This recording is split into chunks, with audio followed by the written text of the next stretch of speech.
You stand in the presence of Daenerys Stormborn of House Targaryen, rightful heir to the Iron Throne, rightful Queen of the Andals and the First Men, protector of the Seven Kingdoms, the Mother of Dragons, the Khaleesi of the Great Grass Sea, the Unburnt, the Breaker of Chains.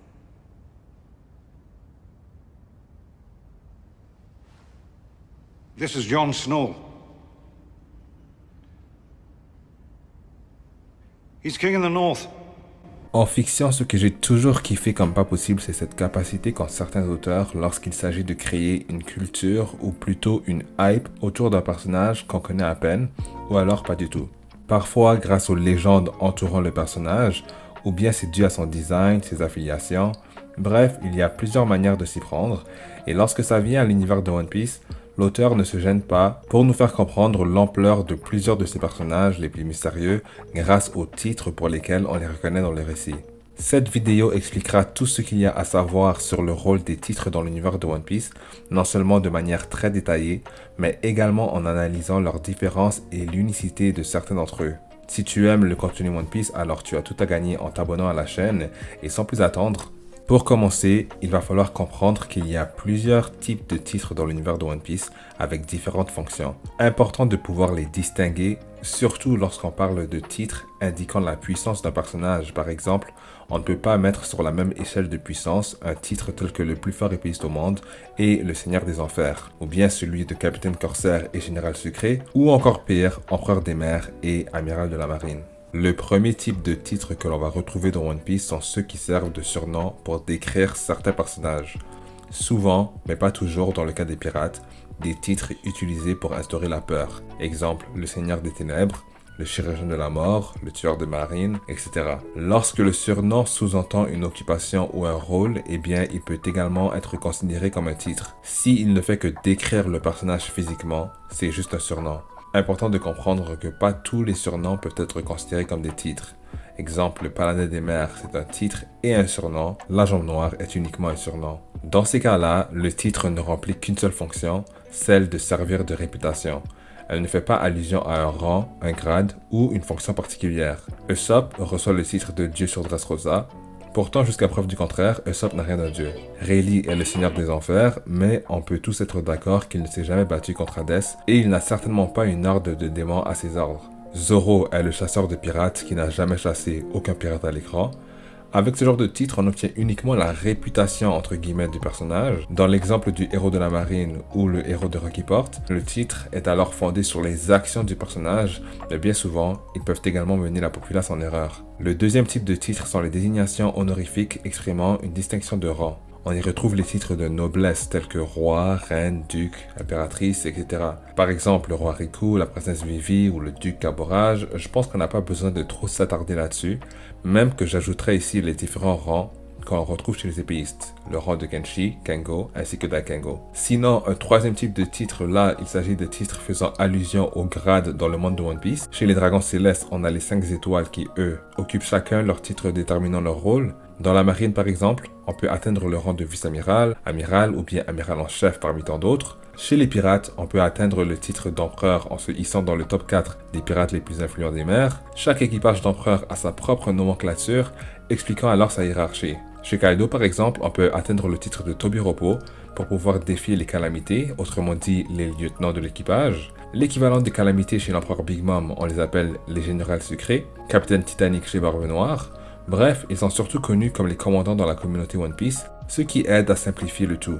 Commandant d'ailleurs, c'est le terme qui a été utilisé pour décrire les lieutenants de l'équipage de Barbe Blanche, et aujourd'hui, ceux de Luffy. On peut également parler du titre de capitaine Corsaire, les moutons noirs de la piraterie, des pirates avec suffisamment d'influence ou de puissance aux yeux du gouvernement mondial, qui avaient jadis décidé de travailler avec ce dernier en échange du droit d'asile sur les mers. Finalement, le quatrième et dernier type de titre que l'on retrouve dans One Piece, d'ailleurs ceux qui font le plus paraître dans la commu power scaling, aujourd'hui ce sont les titres de vainqueur ou bien de champion.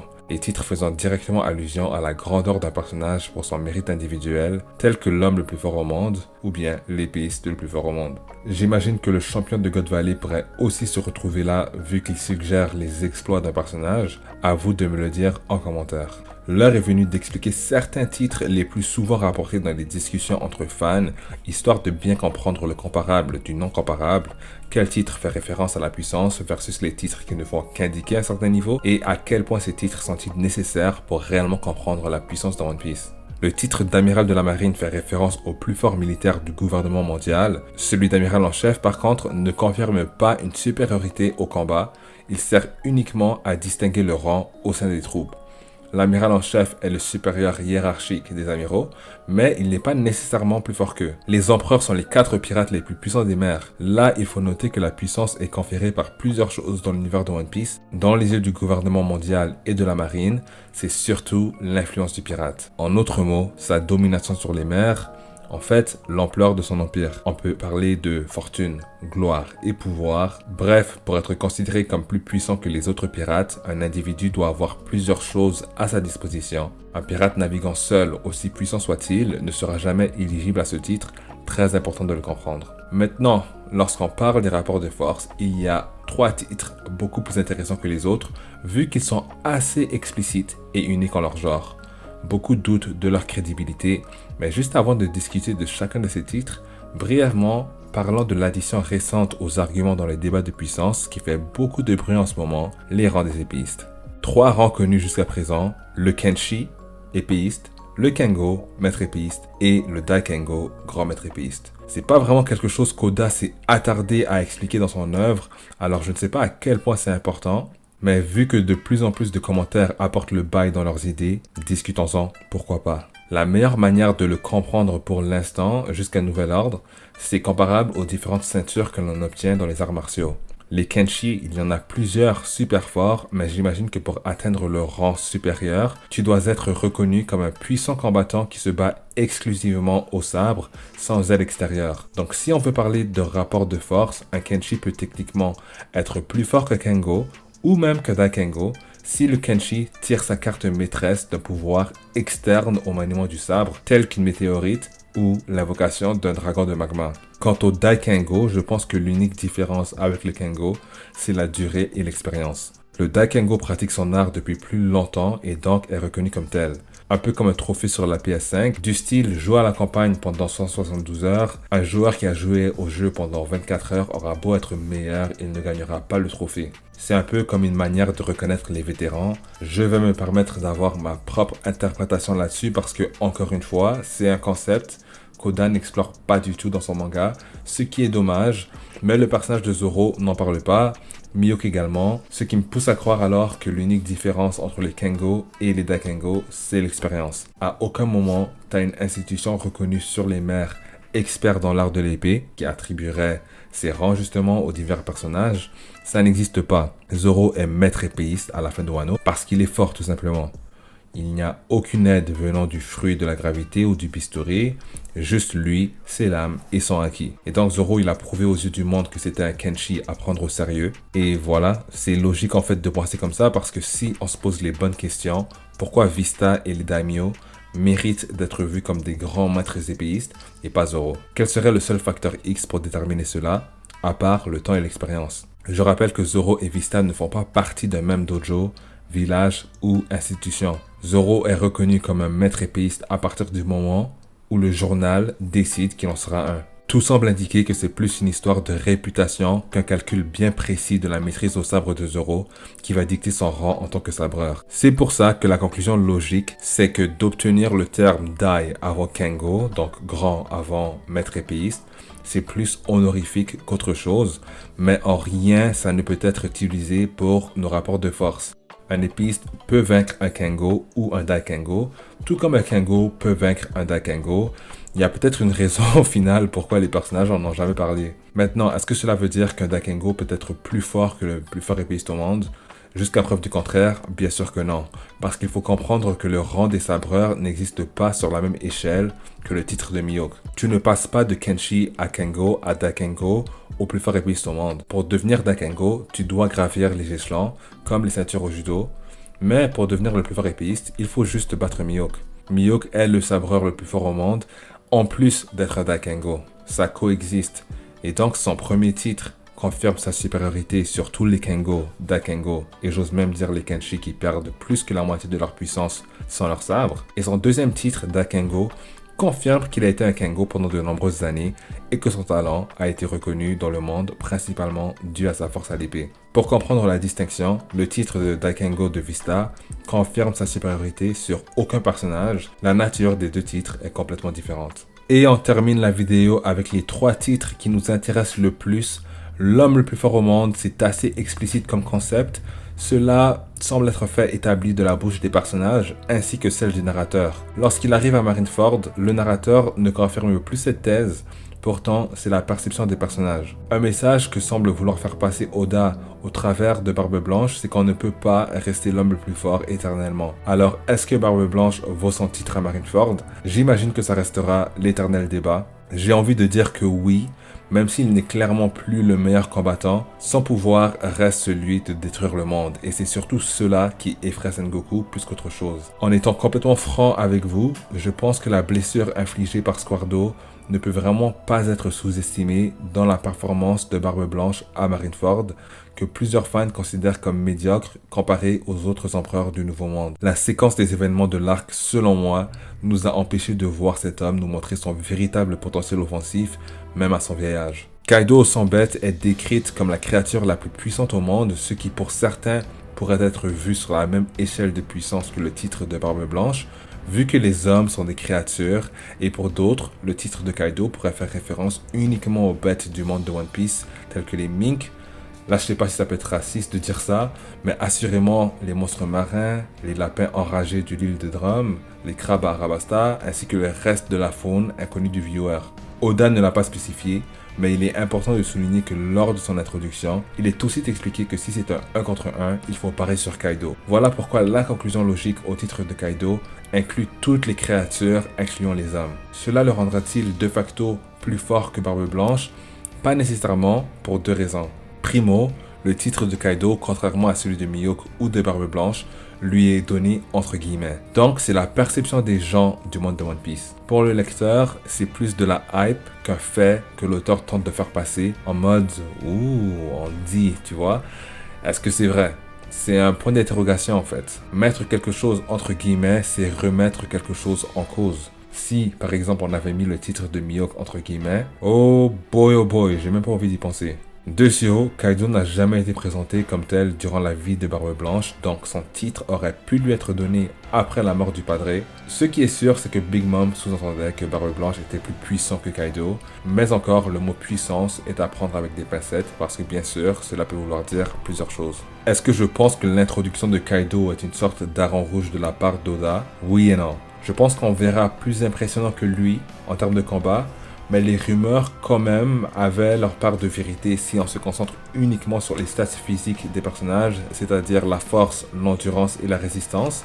Sur la mer bleue, je ne vois pas vraiment mieux que Kaido arriver dans l'histoire. Est-ce que cela veut dire que c'est nécessairement le meilleur combattant et que je vais toujours parler sur lui? Non, pas du tout. Je ne pense pas que le titre de Kaido est suffisant pour le placer au sommet du Verse, pour toutes ces raisons, mais c'est un argument de poids, il n'est juste pas définitif. Finalement, le plus fort épéiste au monde, on va commencer par éteindre toute confusion par rapport à ce titre. Le titre de Mihawk, c'est bien le plus fort épéiste. C'est la traduction directe et en tant que plus fort, il est aussi le meilleur et le plus grand par défaut. Mais je vois plusieurs personnes tenter de se concentrer sur des traductions où il est écrit comme étant le meilleur. Ah ouais, ça ne change pas qu'il est aussi le plus fort. Maintenant, à quel point ce titre est-il crédible vu que Mihawk n'a pas affronté chaque épéiste du Verse pour obtenir ce titre?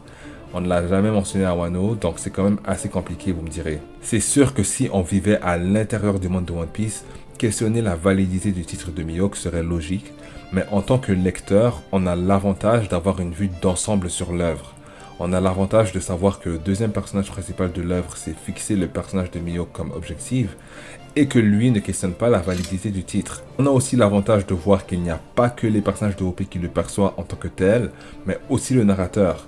Il est décrit comme le plus fort en nom et en actualité, donc ce titre, contrairement à celui de Kaido, est assez objectif et contrairement à Barbe Blanche, l'ex-corsaire est toujours dans son prime et attend justement d'être détrôné parce qu'une autre distinction chez le titre de Mihawk, c'est qu'on a un personnage justement qui convoite sa place. Ce personnage, Zoro, devrait être le plus fort épéiste pour le monde ainsi que pour le lecteur sans débat possible à la fin de l'œuvre.